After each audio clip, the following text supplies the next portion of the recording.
లలితమ్మ విఘ్నేశ్వర స్వామి ప్రార్థన గురు ప్రార్థన చెయ్యమ్మా.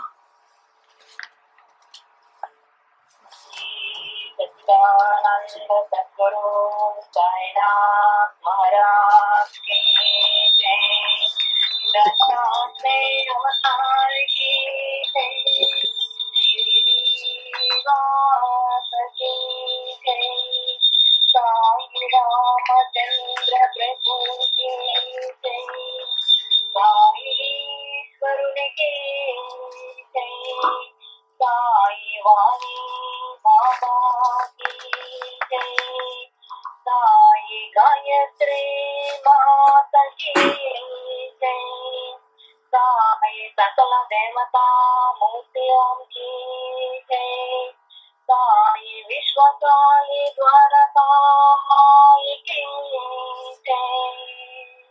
అఖిలాండ కోటి బ్రహ్మాండ నాయక రాజాధిరాజ యోగిరాజ పరబ్రహ్మ శ్రీ శ్రీ శ్రీ సచిదానంద సమర్థ సద్గురు సాయినాథ महाराज की जय. दत्तात्रेय अवतार की जय. साई वाणी बाबा की जय. विश्व साई द्वारका माई की जय. యౌవనిచే జనించు జగమౌవని లోపల యవ్వనుడందు పరమేశ్వరుడవ్వడు మూల కారణం బవ్వడు అనాది మధ్యలయుండవ్వడు సర్వము తానైన వాడవువాడు వాని ఆత్మభౌ సాయీశ్వరుడే శరణం వేడెదన్. హిమగిరిపై సింహాద్రిపై శేషాద్రిపై నారాయణాద్రిపై ఇంద్రకీలాద్రిపై శ్రీనదిపై నదీ నదములలో పర్వత శ్రేణులలో పీఠభూములలో మైదానాలలో సకల తీర్థ పుణ్యక్షేత్రములలో సకల దేవతామూర్తి స్వరూపములలో అలరారే శ్రీ సచిదానంద సమర్థ సద్గురు సాయినాథ మహారాజ్ की जय. శ్రీ షిరిడి సాయి సత్సంగ ప్రారంభానికి ముందుగా మనందరము పృథ్వీమాతకు, భారతమాతకు, విశ్వమాతకు, గోమాతకు, అమెరికా మాతకు, కెనడా మాతకు, దుబాయ్ మాతకు, యూరప్ మాతకు, సప్త ఋషులకు, అష్టదిక్పాలకులకు, నవగ్రహములకు, సమస్త దేవతామూర్తులకు సాష్టాంగ నమస్కారం చేసుకుందాం. అలాగే జన్మనిచ్చిన తల్లిదండ్రులకు హృదయపూర్వకమైన నమస్కారాలు తెలియజేసుకుందాం. జగద్గురు శ్రీ షిరిడి సాయి భగవానుల పాదాల చెంతకు చేర్చిన గురు వాణమ్మ గారికి, అదే గురు వాణి బాబా గారికి, అమ్మే బాబా, బాబాయే అమ్మ ధననాగతం చేసుకుంటూ వారి పాదపద్మములకు భక్తిపూర్వకమైన నమస్కారాలు చేసుకుంటూ ఇక జన్మ జన్మల తండ్రి అయిన సద్గురువై దైవమైన శ్రీ సచ్చిదానంద సమర్థ సద్గురు శ్రీ షిరిడి సాయినాథ భగవానులకు సర్వస్వము శరణాగతము చేసుకుంటూ వారి కరుణా కటాక్షాలతో, వారి ఆశీస్సులతో మనందరము బాబా వారి గుణగణాలను స్మరిస్తూ వారి అమృతమైన బోధను విని వారి మార్గాన్ని ఆచరించి శ్రీ సాయి మహారాజా వారి కృపకు పాత్రులవుతాం. ఈ సాయి సత్సంగానికి కర్త కర్మక్రియ శ్రీ షిరిడి సాయి బాబాయేనని శ్రీ గురుపాద పద్మములకు భక్తి శ్రద్ధలతో నమస్కరించుకుంటూ శరణ వేడుకుంటూ ఈ సేవకుని, ఈ దాసుని ఈ బిడ్డని దోషములను తప్పులను మన్నించమని, అలాగే ఎంతో భక్తి శ్రద్ధలతో ఎన్నో పని ఒత్తిడులలో కూడా వారి విలువైన సమయాన్ని గురుదేవుల నామస్మరణ కోసము, వారి యొక్క దివ్యమైన అమృతమైన బోధ కోసము ఈ సత్సంగానికి విచ్చేసిన గురు బంధువులందరికీ, వారి కుటుంబ సభ్యులందరికీ, వారి బంధుమిత్రులందరికీ ఆయుర ఆరోగ్య అష్టైశ్వర్యాలు షిరిడీ సాయినాథుల పట్ల ప్రేమతో కూడిన అఖండమైన భక్తి శ్రద్ధలను ప్రసాదించాలని బాబాను మనసా వాచా కర్మణ నమస్కరించుకుంటున్నాను, విన్నవించుకుంటున్నాను, నివేదన చేసుకుంటున్నాను. ఇక ఈ షిరిడీ సాయి సత్సంగం అక్టోబర్ 7, 2016 అనగా శుక్రవారం సాయంత్రం 7:30 అమెరికా PST టైం జోన్ ప్రకారం కాలిఫోర్నియా రాష్ట్రం నందు కుపర్టినో పట్టణం నందు విశ్వ సాయి ద్వారకామాయి గృహమునందు సాయి ఉపాసకుడు లక్ష్మీజీచే బాబా పలుకుతున్నది. ఈనాటి ఈ సత్సంగ వివరములు ముందుగా విఘ్నేశ్వర స్వామి శ్రీ గురు ప్రార్థనతో ప్రారంభమైనది. తరువాత గురు మహోత్సవ వ్రతము గత కొద్ది నెలలుగా బాబా మనకి ప్రసాదిస్తున్న అద్భుతమైన గురు మహోత్సవ వ్రతాన్ని, గురు మహిమని, గురు గొప్పతనాన్ని, మరికొన్ని అద్భుతమైన గురు లీలలను, గురు వైభవాన్ని, గురు సామర్థ్యాన్ని తెలుసుకుందాము. అలాగే శ్రీ షిరిడీ సాయి నామనాథుడి నామామృతమైన అష్టోత్తర శతనామావళిలోని ఓం శ్రీ భుక్తి ముక్తి స్వర్గాపవర్గదాయ నమః అన్న మహామంత్రం యొక్క విశిష్టతను, ఆ మంత్రంతో సాయిబాబాని ఎందుకు కొలుస్తున్నాము, వారు ఏ విధంగా దానికి సర్వసమర్థులు ఆ నామానికి, అది తెలుసుకుందాము. అలాగే ఈ వారం శ్రీ సాయి సన్నిధి నుండి సాయి భక్తుడు అయిన చోటెలాల్ తన తండ్రి గారికి బాబా యొక్క దర్శన భాగ్యము, అప్పుడు జరిగిన సంఘటనలన్నీ కూడా, బాబా వారికి చేసిన లీలలు, వారిని అనుగ్రహించిన తీరు, అవన్నీ కూడా చక్కగా తెలుసుకుందాము. ఇక కొద్ది నెలల నుండి గురుదేవుల శ్రీ షిరిడీ సాయినాథుల సాయి కృష్ణ పరమాత్మల అపూర్వమైన అనుగ్రహించే వారి ప్రియ భక్తురాలు, అనంగ శిష్యురాలు అయిన సద్గురు మాతాజీ కృష్ణప్రియ జీవితం చరిత్రలోని మరికొన్ని ముఖ్య విశేష ఘటనలు తెలుసుకుందాము. ఇవి మీకు ఎక్కడా లభించవు, ఎక్కడా దొరకవు. కేవలం గురుదేవులు ప్రేమతో, అపారమైన అనుగ్రహంతో మనకు ప్రసాదించారు. అది మనసా కర్మణ వాచ విని వారిని స్మరించుకుని వారి అపారమైన అనుగ్రహాన్ని పొందుతాం మనం.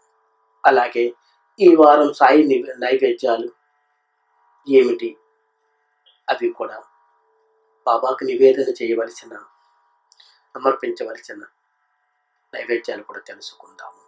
గత మాసం నుండి ఈ మాసం వరకు, అంటే గత సత్సంగం నుండి ఈ సత్సంగం వరకు బాబా భక్తులకు, విశ్వసాయి భక్తులకు, అలాగే వారికి తెలిసిన బంధుమిత్రులకు, వారి కుటుంబ సభ్యులకి బాబా చేసిన అపారమైన లీలలను, విశేషాలను తెలుసుకుని, తోటి వాళ్ళందరూ తెలుసుకుని మహదానందాన్ని పొందుతాము.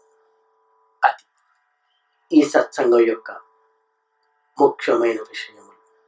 కావున ఎంతో భక్తి శ్రద్ధలతో చక్కగా ఫోన్ మ్యూట్లోకి తీసుకువెళ్ళిపోయి ప్రశాంతంగా వింటూ, గత నెల రోజులుగా మీరు పడిన శ్రమనంతటిని మర్చిపోయి, ఎప్పుడైతే గురువుకు పాదాలకి సరస్సు శరణాగతం వేడుకుంటారో వారి నామంతో పులకరించిపోతుంది మనసు, తనువు, హృదయము, ఇంద్రియాలు అన్నీ కూడా అపారమైన శక్తిపాతం జరుగుతుంది, మనసు తేలికైపోతుంది, పడిన శ్రమంతా వెళ్ళిపోతుంది, చైతన్యవంతులం అయిపోతాము గురునామంతో. చక్కగా వినండి. ఒకవేళ ఏదన్నా మధ్యలో ఈ ఫోన్ కట్ అవ్వడం కానీ ఏదైనా డిస్టర్బెన్స్ అయితే మరలా లాగిన్ అవ్వండి చక్కగా. సాయి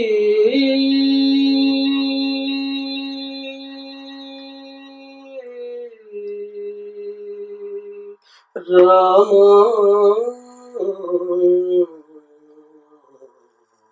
సాయి రామ.